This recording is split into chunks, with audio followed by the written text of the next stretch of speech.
Assalamu alaikum student mathematics 4024. Welcome to Maths Guru. Student, these are some questions from paper 1.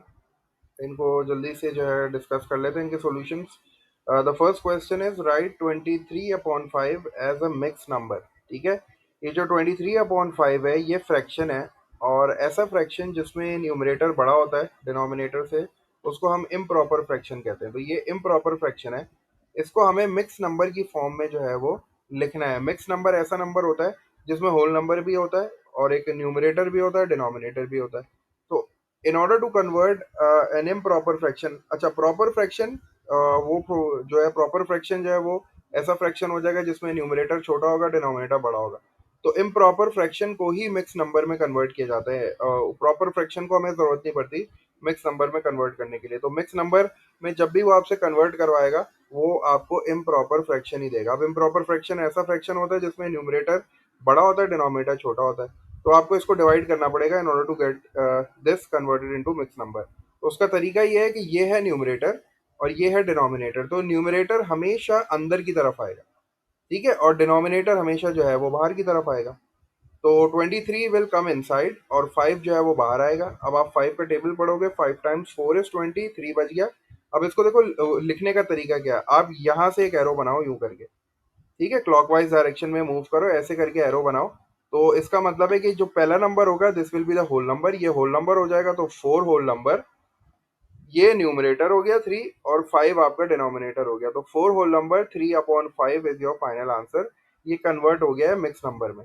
अच्छा, अब कुछ questions ऐसे भी आते हैं जिसमें वो आपको मिक्स नंबर में देगा और बोलेगा इसको कन्वर्ट करो फ्रैक्शन में. तो उसका तरीका क्या होता है कि अगर आपके पास इस तरह मिक्स नंबर में कोई क्वेश्चन गिवन है तो आप क्या करते हो, डिनोमिनेटर को होल नंबर से मल्टीप्लाई करते हो, ये दोनों मल्टीप्लाई होते हैं, और जो आंसर आता है उसमें इसको एड अप करते हो. तो 4 टाइम्स 5 इज 20 और 20 में 3 ऐड कर दो तो ये बन जाएगा 23. और don't forget to write the denominator. Denominator as it is दोबारा नीचे आ जाएगा तो ये बन जाएगा 5. ठीक है, तो आप जो है वो अपना आंसर निकालने के बाद इसको चेक भी कर सकते हो. कैसे किया मैंने, डिनोमिनेटर 5 था, इसको होल नंबर से मल्टीप्लाई किया, 5 टाइम्स 4 इज 20 और जो भी आंसर आया उसमें ये वाला नंबर जो न्यूमरेटर था एड अप कर दिया. 20 + 3 23 हो गया. 23/5 जो है ये आपका मिक्स नंबर से इम्प्रॉपर फ्रैक्शन में कन्वर्ट हो गया. In order to convert an improper fraction into a mix number, उसके लिए आप डिवाइड करोगे.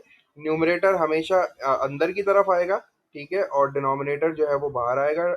और फिर बाहर वाले नंबर का आप टेबल पढ़ते हो, डिवाइड करते हो, और फिर जो रिमाइंडर होता है ये रिमाइंडर हो गया, ये जो है हमारा न्यूमरेटर बन जाता है, ये डिनोमिनेटर बन जाता है और ये होल नंबर बन जाता है. ठीक है, क्लॉकवाइज डायरेक्शन में मूव करते हैं. अच्छा, नेक्स्ट क्वेश्चन में कह रहा है वर्कआउट 3/8 डिवाइड बाय 6. ठीक है, तो ये डिवाइड का साइन को मल्टीप्लाई में चेंज किया, ये हो जाएगा 1/6. याद रखना कि जब आप मल्टीप्लीकेशन में जो है वो जब आपका साइन कन्वर्ट होता है ना, तो साइन के बाद वाला फ्रैक्शन फ्लिप होता है, पहले वाला नहीं होता. पहले वाला एज इट इज आएगा 3/8. डिवीजन का साइन मल्टीप्लीकेशन में आ गया, 6 जो है वो 1/6 बन गया. अब आपने उसको रिड्यूस कर दिया, 3 टाइम्स 1 इज 3, 3 टाइम्स 2 इज 6 और ये आपका बन गया 1/16. तो आपका फाइनल आंसर आ गया 1/16. ठीक है. अच्छा, फिर हमसे कह रहा है the number in this sequence increase by the same amount each time. ठीक है, अब ये हमारे पास तीन नंबर्स लिखे हुए हैं, 1.4, 2.3, 3.2. अब यहाँ एक नंबर मिसिंग है, उसने डैश डाल के दिया हुआ, और यहाँ एक नंबर मिसिंग है. हमसे कह रहा है कंप्लीट द नंबर्स. 2 मार्क का है, इसका मतलब है कि एक एक नंबर जो है वो 1 मार्क का है. तो हमने देखा कि भाई इसमें पैटर्न क्या चल रहा है. तो 1.4 और 2.3 में जो जो डिफरेंस आ रहा है वो आ रहा है 0.9 का. मतलब अगर मैं 1.4 में 0.9 एडअप करूं तो 2.3 बनता है. फिर 2.3 में जब 0.9 एडअप करूंगा तो 3.2 बनेगा. तो इसका मतलब है जब 3.2 में 0.9 एडअप करूंगा तो मेरा जो नया नंबर आ जाएगा दैट विल बी 4.1.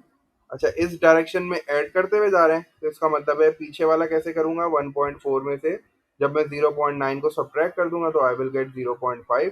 तो ये मेरा पहला नंबर आ गया. तो 0.5 में 0.9 ऐड किया 1.4, 1.4 में 0.9 ऐड किया 2.3, 2.3 में 0.9 ऐड किया 3.2, एंड देन 3.2 में जब 0.9 ऐड करूंगा तो आई विल गेट 4.1.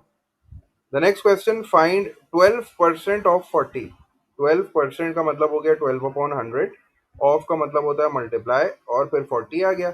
एक जीरो से एक ये जीरो कैंसिल आउट हो गया. ठीक है, ये बन गया 12 मल्टीप्लाई बाय 4, 48. 48 डिवाइडेड बाय 10, और फिर किसी भी नंबर को 10 से डिवाइड करोगे तो डेसिमल शिफ्ट हो जाएगा, 4.8 आ गया.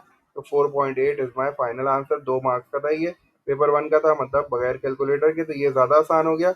अगर आप इसको रिड्यूस करते फिर आपको डिवाइड करना पड़ता तो ये ज़्यादा अच्छा होता है। ये बस एक जीरो से एक जीरो कैंसिल आउट किया, 12 को 4 से मल्टीप्लाई किया, 48 आ गया, और नीचे 10 बचा था। 48 divide by 10 will give you 4.8। अच्छा, फिर कह रहा है राइट 11/25 एज अ परसेंटेज। इसका मतलब है कि ये फ्रैक्शन है, इसको परसेंटेज में कन्वर्ट करना है, तो इसको मल्टीप्लाई बाय 100 कर दिया। तो 11/25 मल्टीप्लाई बाय 100। अब ये थी परसेंटेज 12%। इसको जब फ्रैक्शन में कन्वर्ट करोगे तो ये बन जाएगा 12/100। 12 को 100 से डिवाइड करोगे तो ये डेसिमल में कन्वर्ट हो जाएगा। ठीक है। अच्छा, अब ये फ्रैक्शन है, इसको परसेंटेज में कन्वर्ट करना है, तो क्या किया, सिर्फ मल्टीप्लाई बाय 100 कर लिया। ठीक है। इसी तरह अगर मैं आपको कोई डेसिमल नंबर देता और बोलता भाई उसको परसेंटेज में कन्वर्ट करो, तो वो भी आप यही करते, उस डेसिमल नंबर को 100 से मल्टीप्लाई कर देते, तो वो परसेंटेज में कन्वर्ट हो जाता। तो सिंस यहाँ 11/25 फ्रैक्शन में था, तो 11/25 मल्टीप्लाई बाय 100, 25 टाइम्स 1 इज 25, 25 तो 4 टाइम्स 100 होता है, तो 4 11 का 44, तो 44% जो है, this is your final answer. फिर आ गया फैक्टराइज। फैक्टराइज का मतलब है you have to take common, क्योंकि यहाँ दो टर्म्स हैं। अगर यहाँ तीन टर्म्स होती तो फिर हम मिडिल टर्म ब्रेकिंग मेथड लगाते, लेकिन चूंकि यहाँ दो टर्म्स हैं, तो इसका मतलब है we just have to take common. Common ले लेते हैं, और कॉमन हमेशा मैक्सिमम लेते हैं। यहाँ है सी क्यूब, यहाँ है सी, तो सी कॉमन ले सकता हूँ मैं। और ये है 6 और ये है 9, तो 6 और 9 किसी के टेबल में आता है, 3 के टेबल में आता है, तो I can take 3C common. जब 3C मैंने कॉमन ले लिया, तो अब मुझे बारी बारी चेक करना है कि मेरे पास दोनों टर्म्स में क्या क्या बचा। तो 3 मैंने कॉमन लिया, यहाँ है 6, तो 3 को किससे मल्टीप्लाई करूंगा, 6, तो 2 आंसर आ गया। और चूंकि मैं एक सी कॉमन ले चुका हूँ, यहाँ 3C है, तो कितने सी बच जाएंगे, C² प्लस सी मैंने कॉमन ले लिया है, अब मैं सी अंदर नहीं लिखूंगा। और 3 टाइम्स 3 इज 9, तो ये 3 हो गया, ब्रैकेट क्लोज, ये आपका आंसर आ गया। अगर आपको लगता है कि नहीं आंसर सही नहीं है, तो वापस इसको मल्टीप्लाई कर लो, you will get the original question, confirmation भी हो जाएगी। और फिर कह रहा है मुझसे अगेन फैक्टराइज, और मुझे यहाँ चार टर्म्स दी हुई हैं, तीन टर्म्स नहीं दी, चार टर्म्स दी हैं। तो चार टर्म का मतलब है कि I have to pair them up, मुझे पहले दो को पेयर करना पड़ेगा, आखिरी दो को पेयर करना पड़ेगा। लेकिन जब मैंने पहले दो को पेयर किया और कॉमन लेने की कोशिश की, तो यहाँ कुछ कॉमन नहीं आ रहा था, क्योंकि this is 5ay minus 2bx। अब इन दोनों में कुछ कॉमन नहीं है, इसी तरह इन दोनों में भी कुछ कॉमन नहीं है। तो जब इस तरह का सिनेरियो आ जाए, जब जहाँ कुछ कॉमन नहीं है, तो you have to rearrange them.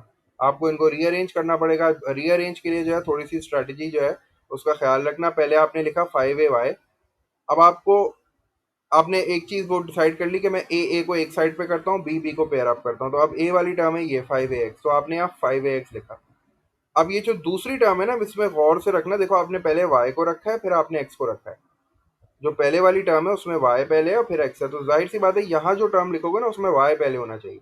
अगर आपने x को पहले रख दिया फिर आपको प्रॉब्लम होगी। तो आपने क्या किया, जो y वाली टर्म थी वो पहले लिखी और x वाली टर्म को बाद में लिखा। अब ये बिल्कुल इसमें से कॉमन आ रहा है, यहाँ से 5 और a कॉमन आ रहा है, तो 5a आपने कॉमन ले लिया, ब्रैकेट में बच गया y प्लस एक्स, क्योंकि यहाँ सिर्फ y है एक्स्ट्रा, तो ये y इधर आ गया, प्लस का साइन एज इट इज। यहाँ सिर्फ x एक्स्ट्रा था, x इधर आ गया, ब्रैकेट क्लोज। अब यहाँ आपको ब्रैकेट में y प्लस एक्स चाहिए, तो आपको फिर माइनस भी कॉमन लेना पड़ेगा, क्योंकि माइनस यहाँ भी है, माइनस यहाँ भी है। टू भी कॉमन ले सकते हो, और यू कैन ऑल्सो, और आपको फिर b भी कॉमन लेना पड़ेगा। तो जब आप -2 भी कॉमन लोगे, तो ये दोबारा y प्लस एक्स हो जाएगा। Both the brackets are same. जब ये दो आपके ब्रैकेट सेम आ जाए, इसका मतलब है आपने बिल्कुल सही ग्रुपिंग की है और बिल्कुल सही कॉमन लिया है। तो अब इन दोनों को कॉमन ले लो। y प्लस एक्स जब आप कॉमन लोगे, तो जो बाकी चीज़ें बचती हैं वो भी ब्रैकेट में आ जाती हैं, तो 5a माइनस 2 भी, ये एक ब्रैकेट बन गया, और y प्लस एक्स आपका दूसरा ब्रैकेट बन गया, और ये आपका फाइनल आंसर आ गया।